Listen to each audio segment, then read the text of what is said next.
Today, we're talking about how some tenants sued Peter from Rincon Property Management. Then we'll talk about how you can prevent getting sued, and of course, we'll talk about the lawsuit itself. Most people, when they think, all right, I own a house, I finally bought a house, but now I have to move. A lot of people, the first thing they think is, I gotta sell it. Do you help educate people, or what do you do to get people thinking about rentals, and how is that process for people?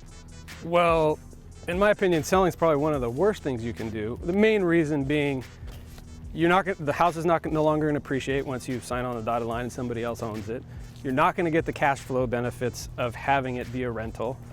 You don't get the deductions associated with rentals, which are huge, which I don't know if we're going to talk about that in this video, but that alone is invaluable for the person that owns the property. Once you sell, all that stuff goes away. If you keep it to rent as a rental, you still get to maximize the benefits of all those things. Totally, so you get to keep these tax benefits, and then you're building wealth over time by controlling this real estate and the values going up in time. Now, what I think the biggest fears people have, though, are tenants that aren't going to pay rent. Would you say that's the biggest fear people have? Oh, I'd say so.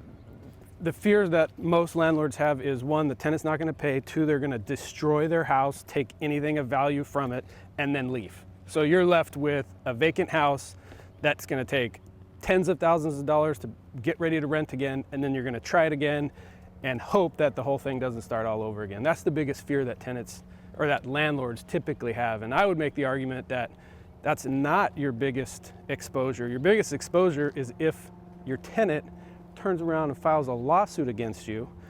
That's your biggest exposure, because depending on what the lawsuit's about, if you didn't realize what a landlord-tenant laws were, or that you were even breaking a law, which a lot of self-managing owners are not experts in landlord-tenant law, which they can't be, right? I mean, they're busy working their other job and doing what they do in their regular lives, that if you don't know what you don't know and you break a law, not knowing a law is not a defense, is what they say. So that's the biggest risk. Maybe saving money on property management isn't the best idea. In fact, one of the things that I teach in the real estate investing course, linked down below in case you're not familiar with it, get a property manager when you first start out. If you want to take over management later, that's fine, but there's so much to absorb when you first become a landlord. I recommend everybody start with a manager. A lot of people think, wow, the tenants, it's common for tenants to destroy properties, and I don't think anybody or a lot of people immediately think of lawsuits.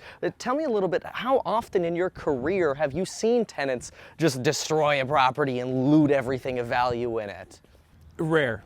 It is what a landlord fears, but it is not a commonplace occurrence. And really, there are ways to hedge your bets, if you will, so that never happens to you. We do our work up front, and if we do a good job up front, we prevent those issues from happening on the back end. There's a new product available in the United States. It's called SureVestor. It is insurance against evictions, malicious tenant damage, tenants breaking leases. It's big in Australia. In fact, it's commonplace in Australia. We finally got it here. But for a small premium, you can now insure against those things, which our company is the only one in our area that offers it. Wait a minute, so you're telling me if a tenant stops paying, you could have, a small insurance premium, I imagine, that you're paying every month, and if the tenant stops paying, or, you have to evict them or kick them out or whatever, the insurance pays? Yes, absolutely. Here's the caveats. They only sell it through property management companies because they know management companies have the processes and procedures in place to prevent those types of things from happening. And then let's just say the tenant stops paying. You don't just the insurance company just doesn't kick in and start paying. The management company, the onus is on the management company to enforce their late payment policies, to file the 3-day payers or quits, to go through the eviction. And if all that stuff happens and the owner is at a loss, the insurance company makes them whole. Okay, so now tell me, what are some of the steps that you go through to qualify tenants? How do you make sure that you're not dealing with these evictions, and how do you minimize that work? Because it sounds like it'd be a big pain in the butt for you as a manager to have to deal with an eviction, so you're kind of incentivized not to have bad tenants. Well, here's the reality. The client, the owner of the property, and our interest as the management company are aligned. I don't want an eviction to happen because, one, I care about the client. Two, it is a lot of work, hours and hours of work on my staff and my people that I would rather not do. And the owner clearly would rather not have an eviction because it is expensive. I mean, just to get the thing started is $1,000, and then depending on how complicated it is, sky's the limit on the cost involved with it. I would much rather invest time and resources and labor hours into preventing the eviction from ever happening in the form of good screening, enforcing the lease, being fair but firm in the enforcement of the lease. I have in the past negotiated our way out of evictions and got the tenants to return the property to us and leave without going through the eviction nightmare. And that, in my opinion, is where a good property management company brings the most value, is avoiding the eviction in the first place. In the last 5 years, we have evicted, and this is of people that my company has screened, that we've put through our processes and procedures, 1 in 5 years. So I'm pretty proud of that rate, and that is a testament to how our particular company, how thorough we are when it comes to screening tenants. A big question that oftentimes comes up is people say, well, I'm gonna get into real estate ownership, but I don't wanna spend the money on a manager. I'll just self-manage, and then when I have more money in the future, then I'll hire a property manager. What's your take on that? Here's who is a good candidate for managing the property on their own. One, someone who has a lot of time. Because there's a learning curve when it comes to being a landlord. There's landlord-tenant laws, there's fair housing laws. All of these carry stiff penalties and fines. Let's take, for example, fair housing. And one of the biggest sources of fair housing complaints is when you decide who is gonna live in your property. So you put your property up for rent. If you're lucky, you get multiple applications, which in our area is a very common occurrence. And you go, which one do I want? I wanna pick what I think is the best one. And you innocently pick who you think is best. You may have unknowingly violated several fair housing laws and not even known that you did it, right? Here's what happens. One of the people that ultimately probably didn't pick files a fair housing complaint. Don't hold me on the number, but I think the minimum fine that they levy for if they find you guilty of this, and it's not like a lawsuit, like they investigate it, they levy a fine. I think it's somewhere in the neighborhood of $20,000. That you get fined because you didn't even know that you were breaking a law. And the onus is not on the person who made the complaint. The onus is on the landlord to document how they didn't violate the fair housing law. So you're at a disadvantage as a self-managing owner if you're not an expert in keeping yourself safe from those things. Most self-managing owners that I know aren't. Somebody that has the time to research this, it sounds like the problem for a lot of people is they might not even be aware of all the stuff they need to research. I mean, you were talking about landlord-tenant law, then now you're talking about fair housing law, and then obviously, I'm sure there are a host of other things to look for as well. How do you find the time to balance all of this screening? Well, one, that is the profession we're in, right? So we stay on top of best practices in the industry. We belong to industry associations, continuing education that me and my team go to. So that's how we stay on the cusp of it.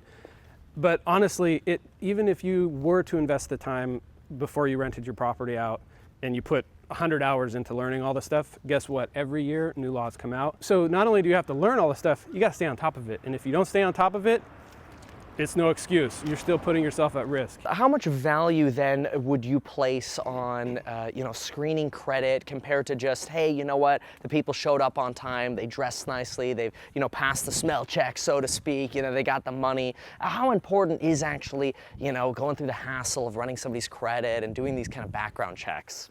Well, honestly, from a fair housing perspective, I'll just say this.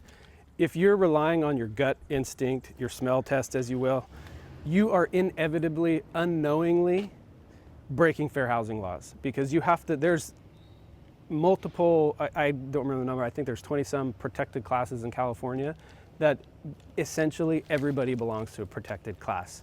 It's not 100% accurate, but pretty close to it. So if you're doing it based on how somebody looks or the feeling you get from them, that is a risky endeavor, and I would highly suggest you don't do that. You're better off using quantifiable data that is on paper from tests and like credit tests, criminal background checks that you run that you can then objectively look at and say, does this meet my requirements or not?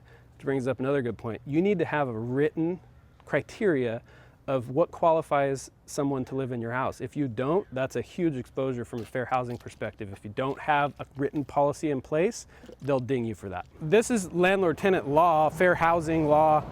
It applies to everybody. The law doesn't care if it's, grandma who just decided to rent her house out and has no idea about anything. That is not a defense.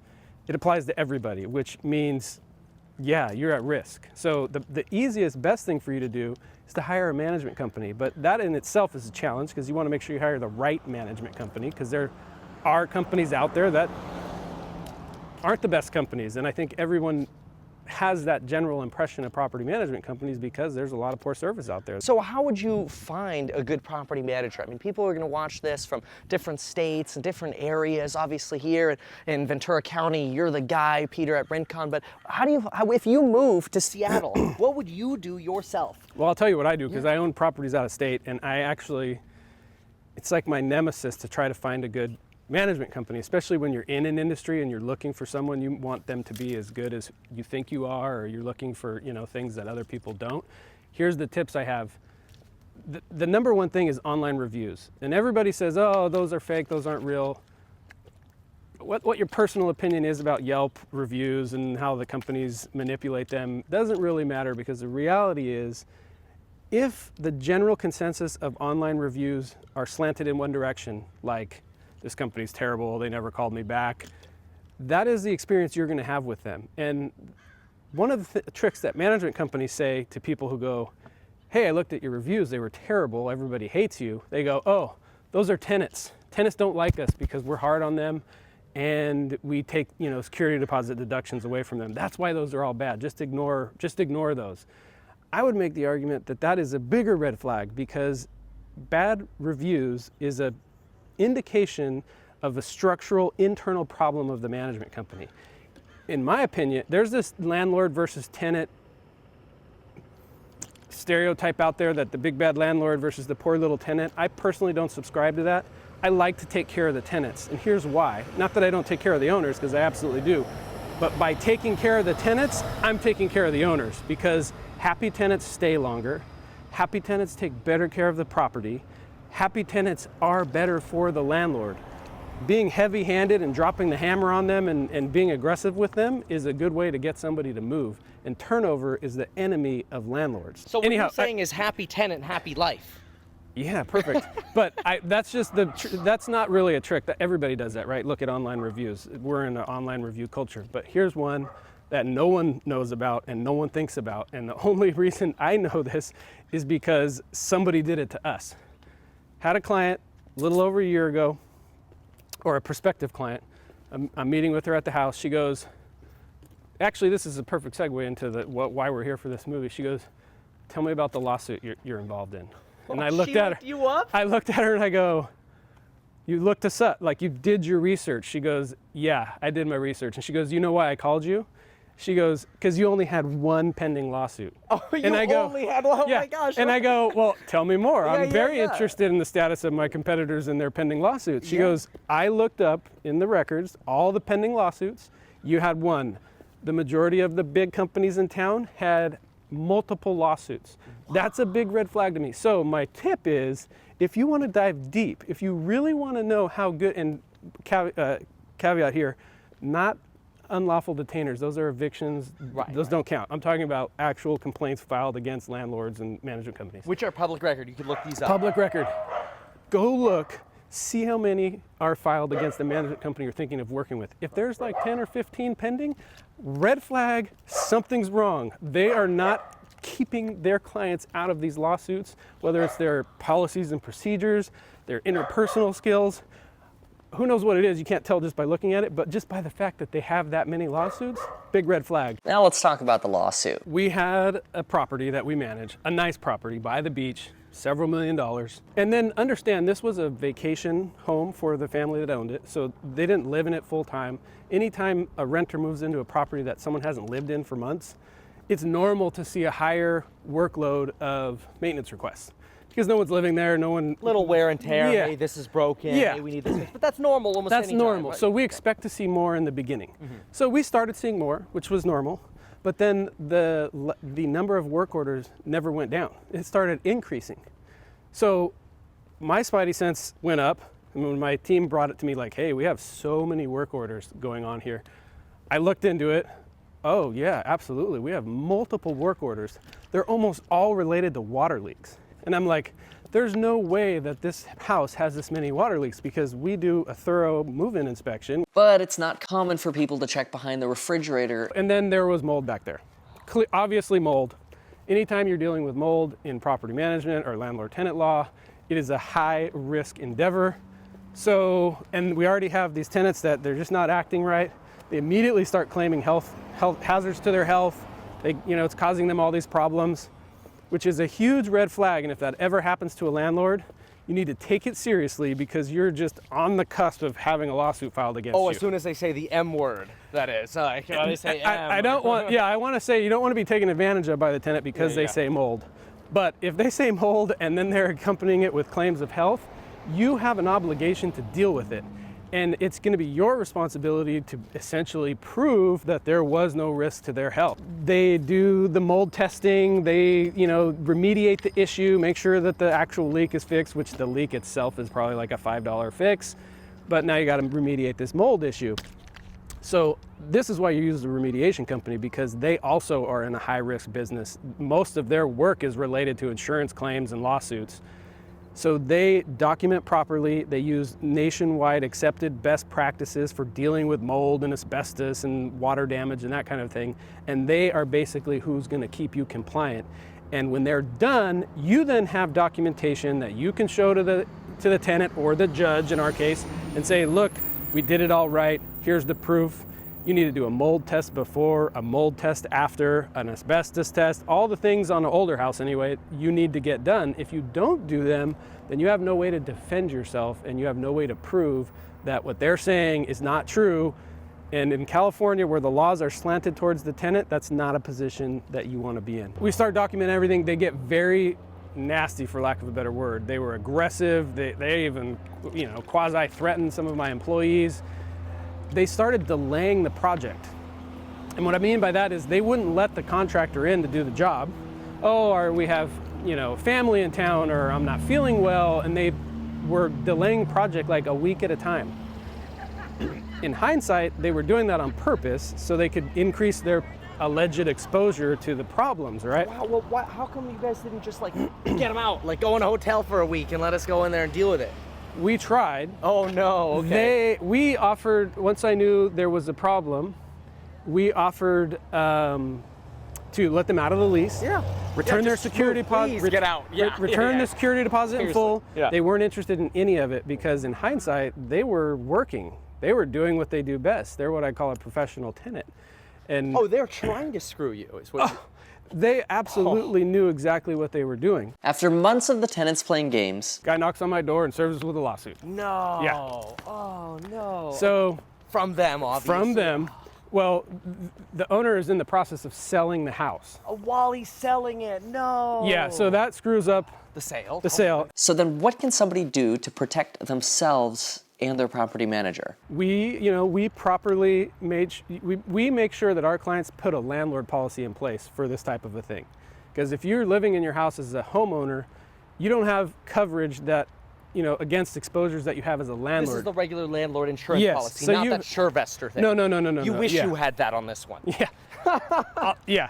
Although I don't know that would have covered that one. But anyhow, we make a claim, we, the owner and I, reach out to the insurance company and say, hey, we got this lawsuit. Here's what they're claiming. Come defend us. Well, insurance denies the claim. And they said, hey, these people denied us. We don't think this is right. There was no damage to their health. There was mold there, but it wasn't like the toxic mold. And two, we remediated it. You can't be sued for, mold happens. There's mold floating around the air right now. Just because it shows up in your house doesn't mean you did anything wrong. You didn't do anything wrong until you ignore it and tell them you're not going to do anything about it. Then you did something wrong. So their personal attorney fires off letters and threatens to sue the insurance company with a lawsuit. Second lawsuit. Insurance company goes, oh, yeah, we're not interested in that. Okay, yeah, we cover this now. You guys got coverage. Oh, look at that. So you muscle them. Oh, come on. Which is so terrible in my opinion. That's really frustrating. But good news. That's good. That's a good day when the insurance company comes around. Okay, so they came around. So the insurance company defended us and the owner at the same time. We didn't pay a dime because of that. Not that legally we would have been required, but if, for example, we didn't have a cooperative owner, we would have been forced to defend ourselves and then potentially go after our client for the and then legal you have to defense. sue for your money back, basically. Yeah, Oh so- my gosh, but because you had this additional Because insured we clause- make sure that we're properly insured, and I would say this is an area that property management companies are notoriously bad at, because it's a lot of compliance work. Like, you have to make sure that it happens, that the policy's in place, that it's done correctly. And most insurance brokers actually get confused with what additionally insured means versus an additional interest. They're two totally completely different things. Frequently they add us as an additional interest, which provides no coverage for us. So there's a lot to it. And what that means is it falls through the cracks at management companies. Thankfully, we are pretty vigilant about it, and it paid off big in this case. So always add your property manager as an additionally insured party, and consider looking into this SureVestor. Now, just a heads up, this is not sponsored by SureVestor. I've never used that. I've never heard of the program before. I just encourage you to look into it. I'm interested in looking into it as well, thanks to Peter's recommendation. During the discovery process of the lawsuit, Yeah. it was discovered that the particular tenants, this was what they did. They had, like, I don't remember the number, between 5 and 10 other lawsuits pending against. Wait, this wasn't their only thing. No, this was not their They had first 5 rodeo. or 10 pending lawsuit. What? Slip and falls, Oh my gosh. auto accidents. They're like, making a business out of suing people. they're suing people left and right, and just hoping that one of them sticks or they hit big on one of them. Anyway, long story short, which I was a little bit impressed with the insurance company, because in my mind, the insurance company's going to trial, they're just going to settle and pay off, right? Yeah. That's what everybody expects, which is essentially what happened, but they did for way less than I thought they were. So they put a hard and fast number on it based on their, the attorney's advice, like, yeah, there's no case here. Whereas if there was a case or the landlord was negligent, obviously the number they're going to use to settle it's going to be way higher, which is what they want, right? What the tenants want.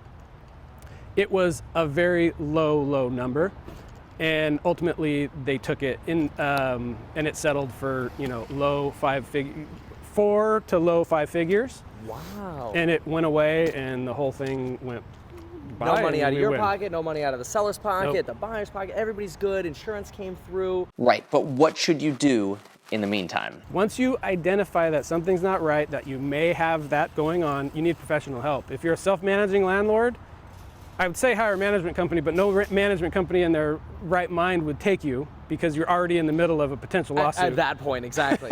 If you sense that you're up against a professional tenant, get professional help. And if you're a self-managing landlord, that means go talk to a lawyer, because how you handle it and how you go forward matters. Because just say, if we ignored that and that went on for 3 months, they're just, and then the expert witness comes in and goes, yeah, you guys were negligent. You didn't deal with a mold issue in the property. They have these issues, health issues as a result. This is what the problem is. Now we are in trouble. And if you're negligent in a lawsuit, that's a different story. As far as, I'm not an expert in what insurance is Time covered. to email our insurance reps. Yeah. Hey, you guys cover mold? Jeez, I'm gonna do that right after this. Jeez. For what it's worth, it might make sense to do a public record search on your applicants to see how many outstanding lawsuits they have. But don't sue me, bro. Not sure if that's legal to do, although I know that it is public record. Yeah, I would just say do everything in writing. Once you think something's going sideways, stop talking to them. Do it all in email or written form. And yeah, once you know something's wrong, reach out to the professionals and get some help. Peter, that's awesome. How can people reach out to you if they have questions or they're interested in hiring you? Sure, so the name of our company is Rincon Property Management. You can email me, peter@rinconmanagement.com, or you can call our office.